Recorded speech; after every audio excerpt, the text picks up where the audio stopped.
All right, so we are looking at Gretchen and Kate Douglas, which is Kate Douglas first, and we're looking at her 50 freestyle. So what we're going to be looking for is some basic commonalities that we see and like to see among sprint freestyle. So we have our first one is sprint anchor kicks.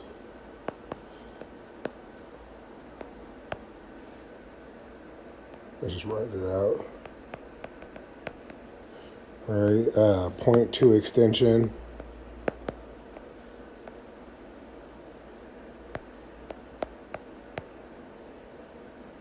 Well, that's butchered. Point six pulling.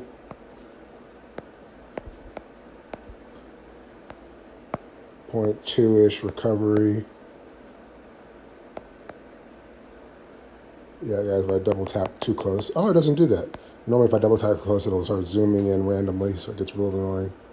So I'd say those three major points are what you're going to see typical of underwater, or I guess that's two major points.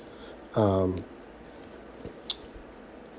yeah, we're going to see what commonalities, like we see these things in Cesar Cielo, Nathan Adrian, Cam McAvoy, right? These things are common amongst elite sprinters. So we're going to see what we see with Kate, and if we see these similar things, if we see room for improvement via these things. So let's jump into it. So we have Kate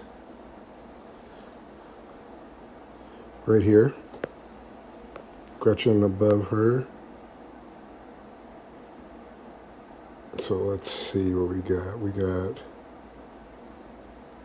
And then of course we have the 12 o'clock position. So here, typically you want to see this arm in the water already.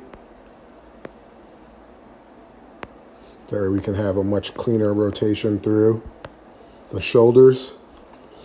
But 6 o'clock, and you can see, because we don't see the hand in, we know that there's a little bit of bicep drag. But pretty solid power position. She is flat shoulder to shoulder.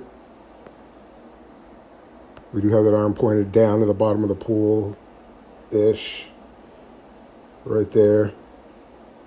And we do get that to the back half. Okay. So I guess that'll be our third point as a power position. So let's see, we have the sprint anchor kick right there, which is kicking the hand out on the down kick in the back. That's the first one. The second one will be here. Same side with the catch, with no recovery, or with no hand in front. Good.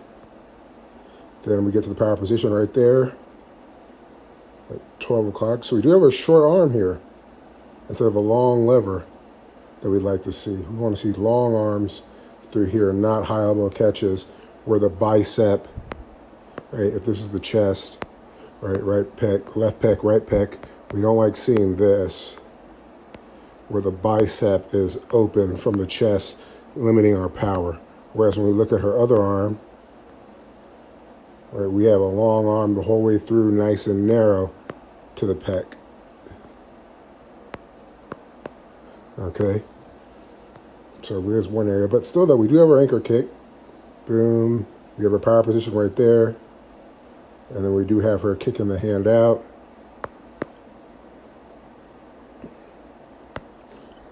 Let's see if we end up with fingertips first here. Yeah, we do have fingertips first. So that's awesome.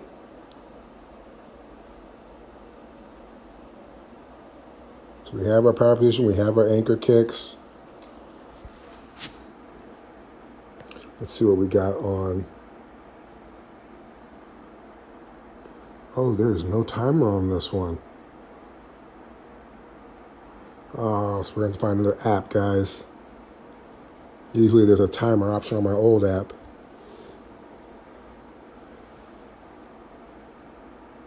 Or you know what? We'll run this on a different one just to make sure.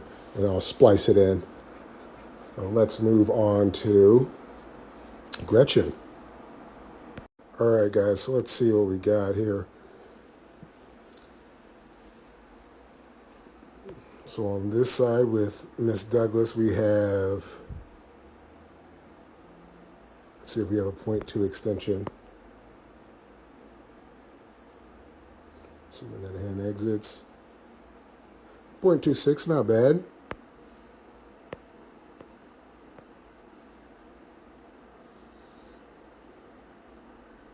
I gotta do it like this. Okay. Pulling, we have 0.60/0.56, so that's pretty good. And then on the recovery, oh, messed up again. We have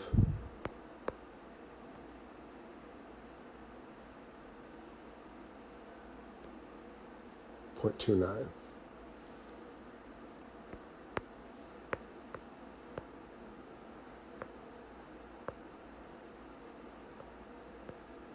We have a 115. I would imagine that Gretchen's is up there too. To me, it appears she has a much slower stroke cycle or recovery speed, so which will add to the stroke cycle as the recovery speed. It makes up a huge portion of your stroke rate, right? We get rid of that 0.9, bring it down to the appropriate 0.2. Kate Douglas goes from a 115 to a 106, which is far more appropriate for the 50 free. All right, so let's look at Gretchen.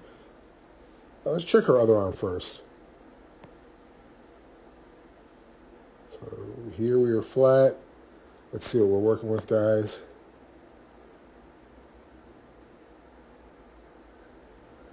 Okay, so we got 0.2 on this side, though.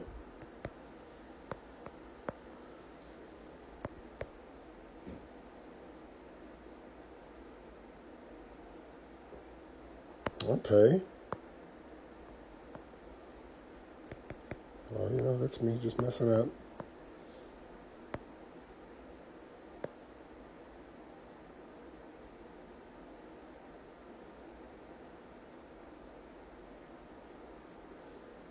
Interesting. Like somewhere in the middle, let's say 3.6. So we have an even stroke. Pretty much. Correct me if I'm wrong.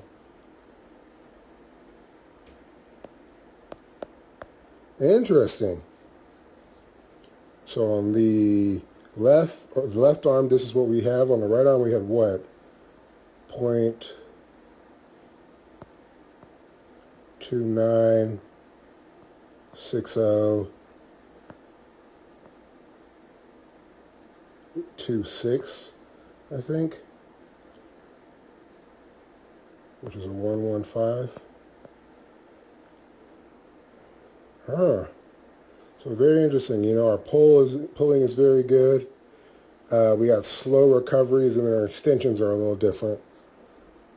So very interesting by Miss Douglas. Let's look at Gretchen here. We have 2 videos of Gretchen underwater. So let's check the anchor kicks first.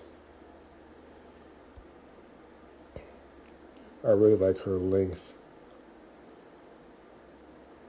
Okay, so we're opposite. So she's missing a lot of, how am I going to say missing? No, she is. All right, we don't see any rotation, so she's muscling this pull right here. Effectively, very much so. But still muscling it because we want our rotational core strength. We want to be inside out in our sprinting. And here we can see clear as day, no rotation, because if she rotates too early, then we're dragging this bicep through the water.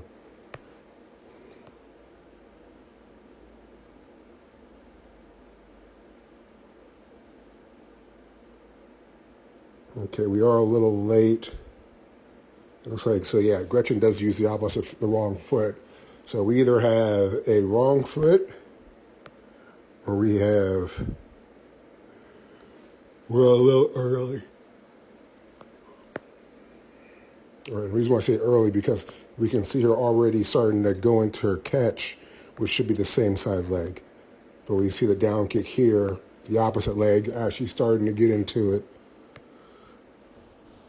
So we do have one anchor kick that's kind of a little weird. Okay, at worst, we definitely want to see the opposite leg down kick. So we're missing 2 anchor kicks.